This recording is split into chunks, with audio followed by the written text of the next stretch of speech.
Good morning, students of class 11. This is our English online classes and we are reading our Hornbill book, chapter number 3, Discovering the Tut, the Saga Continues by A.R. Williams. हम लोग hornbill book के CBSE NCERT का hornbill book के chapter number 3 पढ़ रहे हैं, जिसका नाम है डिस्कवरिंग द टट। टट कोई नहीं है, टट एक राजा का नाम है। उनको वो टीनेजर में वो मर गए थे। टीनेजर मतलब 13 से 19 साल के बीच अचानक से उनका डेथ हो जाती है और उनको पूरा जो समाधि फ्यूनरल किया गया था, पूरा सोने से मोड़ के उनका फ्यूनरल किया गया था कॉफिन के अंदर। तो इतिहास बोलता है, इतिहास जो हम लोग पढ़ते हैं, हिस्ट्री में जो आर्कियोलॉजिस्ट रहते हैं, जिन लोग का काम रहता है इतिहास को खोजना, तलाश करना कि कैसे किसका मौत हुआ था, कि मौत का कारण, वजह क्यों, क्या कारण था। कोई सोचता है कि इसका कातिल हुआ था। तो इसके लिए इस टट को बॉडी को निकाला गया और जब टट के बॉडी को निकाला गया, वो टट का बॉडी क्या था, पूरा गोल्डन माने मोटे मोटे सोने से पूरा ढका था उसका बॉडी। अब बॉडी में तो मांस तो रहेगा नहीं, ऊपर से गोल्ड का सोने का चद्दर है, मतलब ढका हुआ है और अंदर कंकाल निकल गया है उसका। अब वो लोग क्या करना चाहते हैं, ये 1922 साल का घटना है। आफ्टर 40 ईयर्स वो लोग क्या करना चाह रहे थे, उनका उस कंकाल का सिटी स्कैन करना चाह रहे थे, कि देखना चाह रहे थे कि वो राजा कैसे मरा था और किस हादसे से मरा था और क्यों मर गया था। कोई बोल रहा है खून हुआ था, मर्डर हुआ था, कोई बोल रहा है नहीं बीमारी से मरा हुआ था। तो ये सब करने के लिए वो लोग कॉफिन से मम्मी को निकाला। तो कॉफिन से मम्मी को निकालने के बाद जो कटर रहता है, मतलब जो काटने का, खोदने का काम करता है, उसके लिए काफ़ी ज़्यादा दिक्कत हो रहा था उस बॉडी को निकालना, क्योंकि बॉडी जो था वो किशमिश जो होते हैं, किशमिश के साथ किशमिश था और किशमिश का एक आटा रहता है, उसमें चिपक गया था ऐसे बॉडी कि वो हिल नहीं रहा था, उसको निकाल नहीं पा रहे थे। अच्छा, आप बोलोगे किशमिश क्या कर रहा था, क्योंकि ये पहले ज़माने का रिवाज है। जो राजा वंश के लोग होते हैं, वो लोग का जब समाधि फ्यूनरल जब होता है, उनके लालची चीज़ों को, उनके प्यारे से चीज़ों को सब उनके साथ दफनाया जाता है और माना जाता है उनका जब पुनर्जन्म होगा तो वो सब उनको काम में लगेगा। चाहे सोना हो, बहुत हार, कपड़ा, अच्छा खाना पीना, सब कुछ उस कॉफिन के अंदर दिया जाता है। तो रेजिन जो थे, किशमिश जो थे, वो किशमिश के साथ बॉडी क्या हो गया था, अटक गया था। यही तक हम लोग पढ़े थे ना। Now today we will start from page number 23. After months of carefully recording the Pharaoh's funerary treasure, Carter began investing his 3 nested coffin. कुछ महीनों तक उनका ये फ्यूनररी ट्रेजर का बारे में कैसे कैसे उसका काम करेंगे, ये सब कैसे निकाला जाएगा, बहुत कुछ सोचा। तो कटर जो काटेगा, उसने इन्वेस्टिगेट किया कि कॉफिन को 3 लेयर में ढका हुआ है। ओपनिंग द फर्स्ट, पहला लेयर क्या है, he found shroud of adorned with the garlands of willow and the olive. पहला लेयर में फूल माला से सिर्फ ढका हुआ था, वो सब हटाया गया। Wild celery, lotus petal, cornflower, ये सब से ढका हुआ था। The faded evidence of a burial in March और अप्रैल, जो देख के ये साबित हो रहा था कि राजा का जब समाधि हुआ था वो मार्च अप्रैल में होगा, क्योंकि बहुत ही अच्छा फूलों से पहला लेयर ढका था। हो सकता है कि वो सूख गया है, लेकिन फूल देख के पता चल रहा है। वो in the finally reach the mummy, अब जब मम्मी तक पहुँचे तो he ran into the trouble, तब उसको दिक्कत आई। क्या दिक्कत आई, the ritual resins had hardened, वो रिचुअल के तौर पे जो किशमिश देना पड़ा था वो काफ़ी सख्त हो गया था। And cementing Tut to the bottom of his solid gold coffin, और सॉलिड गोल्ड को जो था वो एकदम सीमेंट की तरह चिपक लिया था, अटक गया था। had hardened cementing that to the bottom of his solid gold coffin. No amount of legitimate force could move her. कोई भी शक्ति से उसको निकाल नहीं पा रहा है। Carter wrote letter what was to be done. Carter कुछ देर बाद सोचा कि क्या किया जाए। The sun can hit down like a hammer this far south in Egypt and Carter try to use it to loosen the resin. तो sun के दिमाग में एक बुद्धि आया कि मम्मी का कफिन को हम बहुत ज़्यादा तेज धूप में अगर रख देंगे तो रेजिन क्या होगा, पिघलने लगेगा।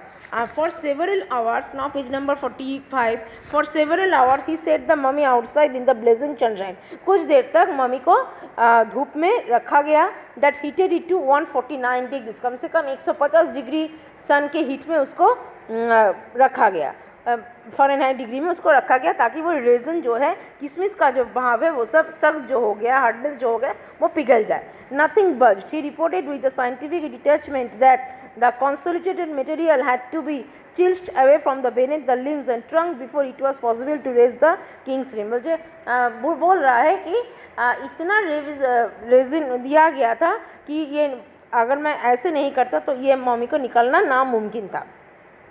इन his defence Carter really had little choice, सच में कार्टर का एक चॉइस था, उसका अंदाज़ा भी था। If he had not cut the mummy free, अगर वो मम्मी को फ्री, अब जबकि गलने से भी धूप में भी नहीं हुआ, तब उसके दिमाग में आया कि अब इसको काटना पड़ेगा, काट दूँगा, तोड़ फोड़ करूँगा। अगर वो नहीं काटेगा तो thief most certainly would have circumvented the guards and ripped it apart to remove the gold। अगर मैं ही इसको काट के आप लोगों को उसका कंकाल जो है जिसका आप लोग सिटी स्कैन करेंगे, साइंटिस्ट लोग को बोल रहा है, मैं अगर नहीं तोड़ूंगा तो क्या होगा, रात को ये यही पड़ा रहेगा और चोर आके गार्ड जो रहेगा उसको बेहोश करके पूरा गोल्ड जो है वो लोग तोड़ बोड़ के ले जाएगा, तो उससे अच्छा मैं ही तोड़ दूँ। In Tut's time the royals were fabulously wealthy, जिस समय ये राजा लोग थे बहुत ज़्यादा धनवान होते थे। एंड दे थॉट और hope they could take their riches with them, और वो लोग जब मर जाते थे, समाधि लेते थे, तो सारे की सारे महंगी चीज़ जो है उनके साथ दिया जाता था। For his journey to the great beyond, King Tut was lavished with glittering goods, precious collars, inlaid necklace and bracelet, rings, amulets and ceremonial apron, sandal, sheath for his fingers and toes, ये सब कुछ सामान जो कि essential है सब राजा के साथ दिया गया था। क्यों?